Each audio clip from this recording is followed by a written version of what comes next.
This module, as I mentioned, is the port machining, specifically designed as quite a niche module for the machining of engine parts and so on and so forth. But obviously, it can be used to clear and access around any curved surface that you may want to machine, internal surface that is, that you may want to machine, such as what we have here. Okay, I'm going to do this rather briefly, just to show you, rather introduce you as to what it's about, what it does, what it's capable of, and briefly how to set it up so that it does what you want it to do. You will see on the left-hand side, I've already predefined the toolpath. I did this from the last time we did this webinar. I've just left it there because what I learned from that is that it does take a little bit of time to calculate. Not too long. I'm talking sort of two minutes maybe, but it doesn't make for good TV, does that, when you're just watching something calculate. So I'd rather keep it brief and have it pre-calculated so that we can just go through there and see what's already in it. The idea of this software is to be able to machine exhaust parts, inlet parts, such as what we see here on the screen. I have had to modify the model slightly in this case because the model that I've got here, it's something I downloaded off GrabCAD, something that's freely available. I don't have any engine blocks of my own, so we've got one here. And what you'll notice that I've had to on this surface here, we have a little hole there that's for one of the valve guides, otherwise the valve itself, to drop through. And what I've done is I've filled that surface in so that we get a smooth toolpath through it. Also, there's a gap in between the two ports. Obviously, this is a twin valve inlet or outlet, whichever it is. And I just put a little infill there between the two, just so that we get a feed across that void, if you like, rather than what it'll try and do. It would have tried to do a fast feed move, because it knows it's not cutting a surface, so it would have used a fast feed move to get from that side to the other side. Which, okay, it's not too bad. You can control that and make it just your feed rate so it wouldn't change. But I've put it in there just to get a better toolpath. Okay, so let's have a look at see what's in the actual module itself and see what we can and can't achieve with this module. So first of all, the first operation that I've created here is the roughing operation. So we imagine that this we can either imagine that this is solid, or we can imagine that there's a lot of material to come out of it. It might have a hole through it already. It matters not according to as far as the technology is concerned. So under the technology menu, we have several options that we can choose to machine this part. We obviously have the roughing option that you can see there. We've got rest roughing, that you may go in with a smaller tool, or you may go in with the same tool, but you may use a smaller step down, step over, and get closer to the surface. You have the spiral finishing option, which, as the name suggests, means it's going to finish around the walls in a spiral helix type fashion, and plunge finishing, which is finishing going up and down in straight movements. So this is the roughing operation that we're going to carry out here.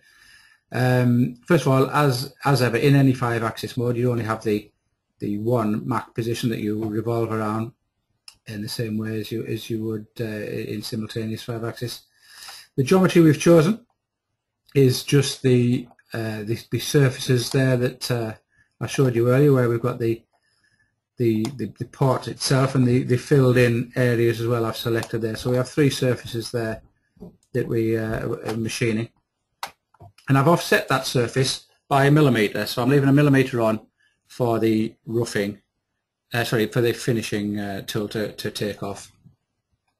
Next we have our tool that I've selected, same as ever, and this time we have a Lollipop Mill. If I was just to go into there and show you the tooling option, and I'll click on New, Add Milling Tool, you've only got the option of a lollipop. It doesn't give you any other option. I'll cancel that. No. So it's only designed to work with a lollipop style cutter. So it's the idea being that the axes of the machine will tilt and get maximum machining coverage out of your lollipop mill as it goes around the curve. Okay. In the next section we have our levels, same as normal in 5-axis, but this time I've had to control it around a cylinder because this is what it defaults to, because that is how you do this. You tilt it around a imaginary cylinder, if you like. And for this particular part, what I've done is I've created my cylinder parallel to X. If I just move that out there, you'll see where my X direction is.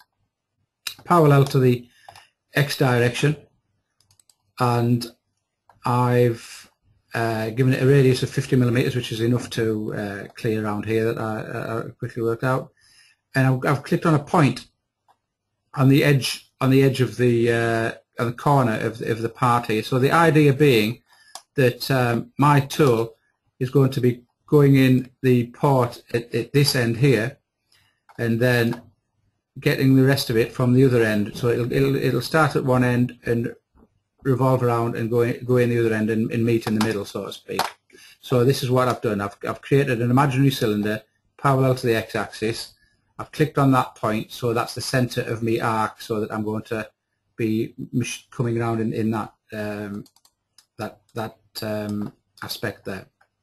Okay. Tool path parameters.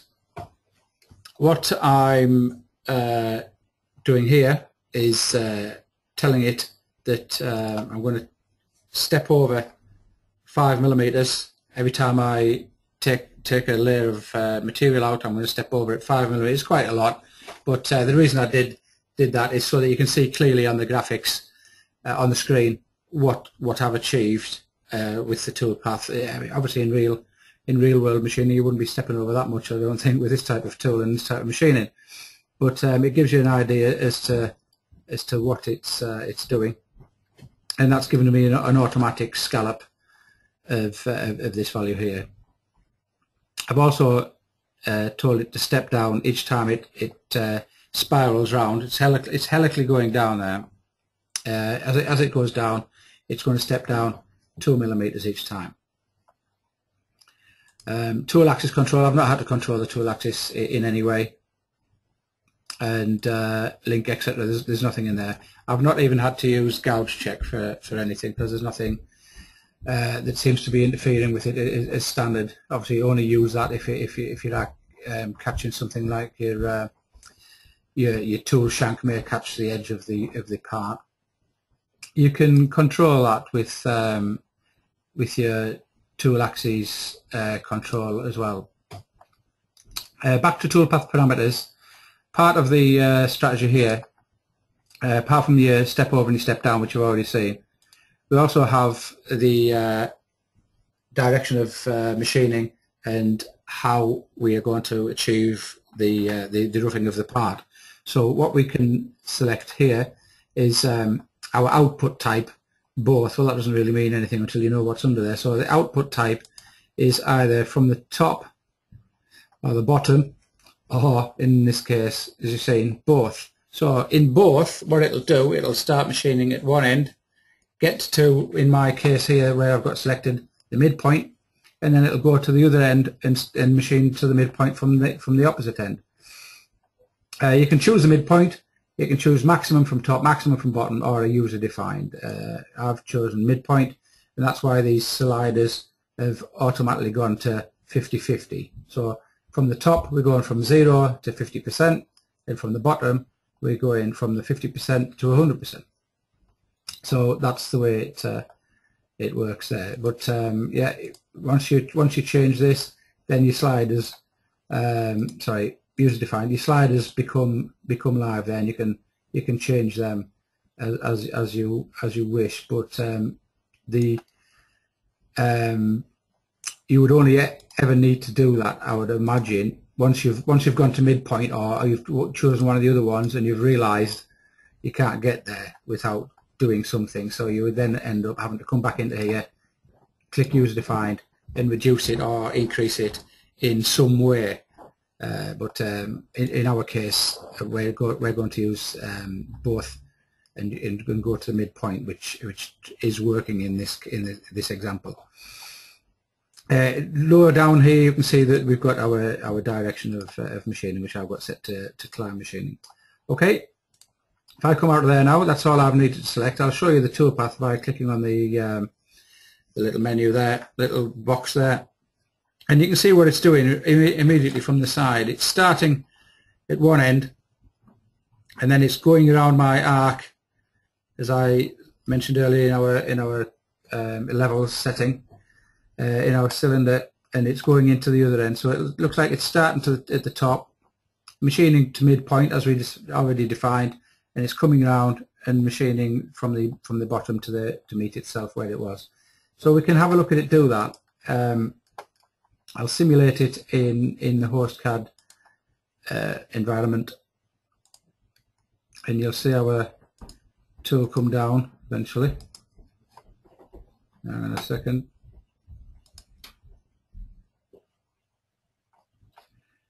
Have a little think about it. Bear with me a moment.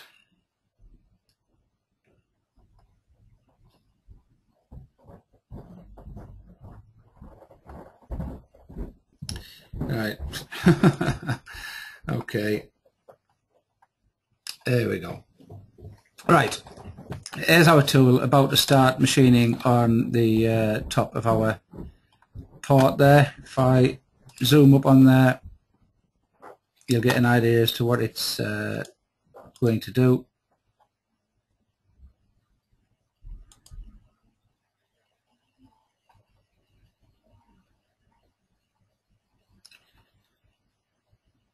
Okay, so it's going around there and going down in a helical fashion as described, and you'll see it eventually. It's looking a bit jerky because I'm connected to the old webinar software. It tends to suck the juice out of this machine. You can see it though now, rotating around there and tilting the axes accordingly, so that it can reach all the way around the part and with the tool. And you can see that it's being careful with the shank of the tool itself. It's not tilting over so far that the angle of the axis is causing the tool to interfere with the edge of the part at all. So it knows that's there, it knows the diameter of it, it knows how to keep clear, all predefined within the strategy. Okay, so you can see that going down there. If I was to stop that now, and we can have a look at what it's doing, or what it's achieved. Yeah, so it's almost halfway down there. It's probably almost finished that end of the machining. We'll see. We'll let it play a little bit longer, and hopefully we'll see that it's going to come out of there, and it's going to then go to the other end of the part and machine from the other side. There you go. It's started at the other end now, and it's roughing that end out to meet itself in the middle. Okay, so you get the idea there. You see what that's all about. I'll come out of there now.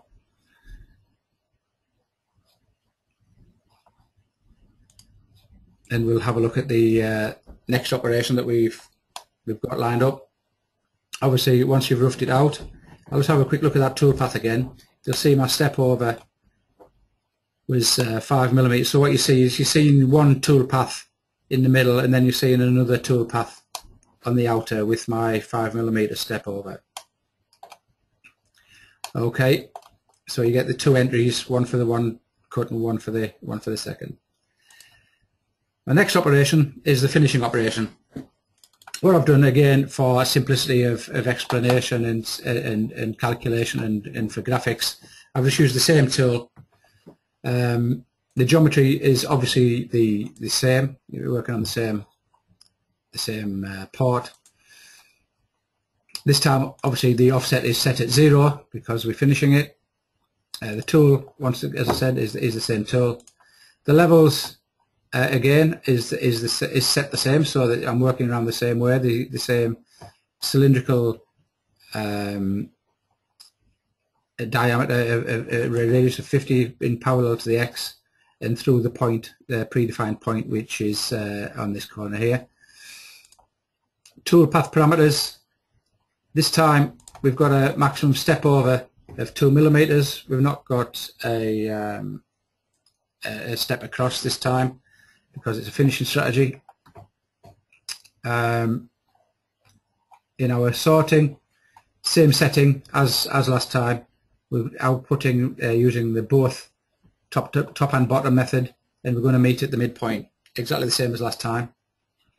Once again, nothing in tool axis control. It controlled itself quite well, so there's no need for me to give it any extra control. If you do find, however, that when you're machining it, it's getting a bit close to something, you can restrict your angle to a certain angle relative to whatever axis direction that you're machining with. We're okay here without having to restrict it, and that's it. So let's have a look at the toolpath that we've got with that. Sorry, I did forget to point out the fact that we are using the technology of spiral finishing up here in the top left hand corner, and the toolpath that we've achieved with that is as expected. Just finishing that whole wall area, so it's in there, spiraling round, and then retracts and goes to the other end. Well, it starts at the top end and meets itself at the other end. And what we've got here, we've got it looks like we've got a tangential arc as a lead in. It's automatic. That, sorry, I didn't set that. I was just having a look there, see where I was. You don't set that. You don't set your lead in on here. It does it automatically. It automatically does a tangential arc onto the starting position itself. So because it's a predefined strategy, there's certain aspects of it that are predefined for you, like that aren't that you would normally need to input in the normal 5-axis module. And as you can see, a very neat toolpath. You've got the approach, you've got your first cut that goes down the middle and it's out round the other end, and it goes into the other end of the port. Sorry, I'm moving this about a bit, and you can see it's machining the other end, and we can have a quick look at that once again as we did earlier. I know it's a bit jerky, my machining on this part, so it's updating the stock model from the previous operation. Hoping it doesn't take too long.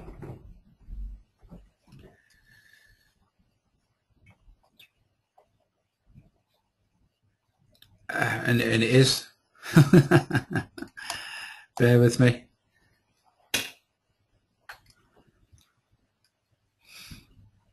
I'm not known for my patience.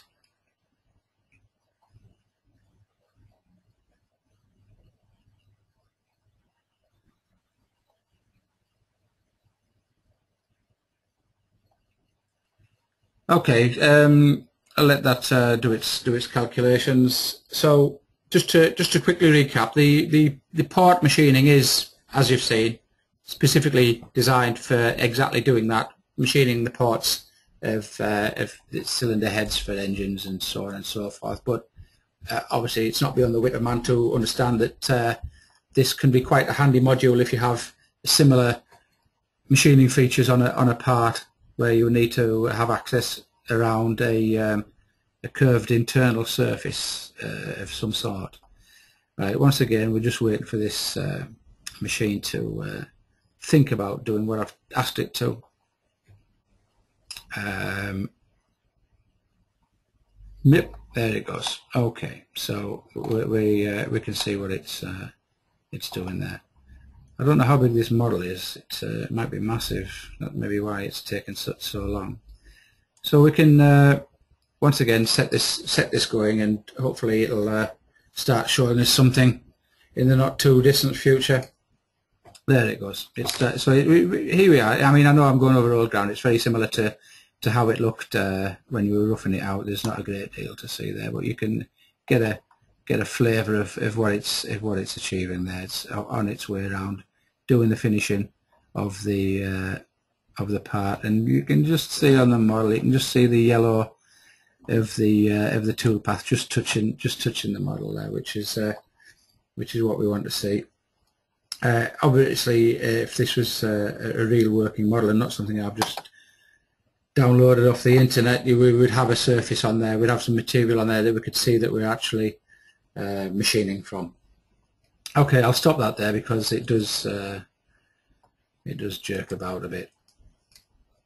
Okay, so that in a nutshell is the porting, 5-axis porting module. If anyone is interested or has any questions and they would like to ask me a question, you can ask a question here and now in this webinar. You can type it in by just using the ask questions option, or if you require any further information, you can contact us here at SolidCAM UK by either calling the office, or you can email me directly at les@solidcamuk.com, and we can go into it in a bit more in depth and answer any questions that you may have as to how you can possibly use this on a part that you may have. So that is pretty much it. That is it.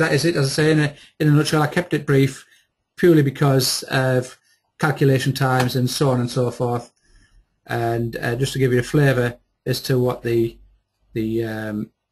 module is all about. Okay, so there doesn't seem to be any questions from anybody. So thank you very much for attending, and I hope to see you again in future webinars. Okay, thank you very much. Bye bye. Have a good weekend. Have a good Easter.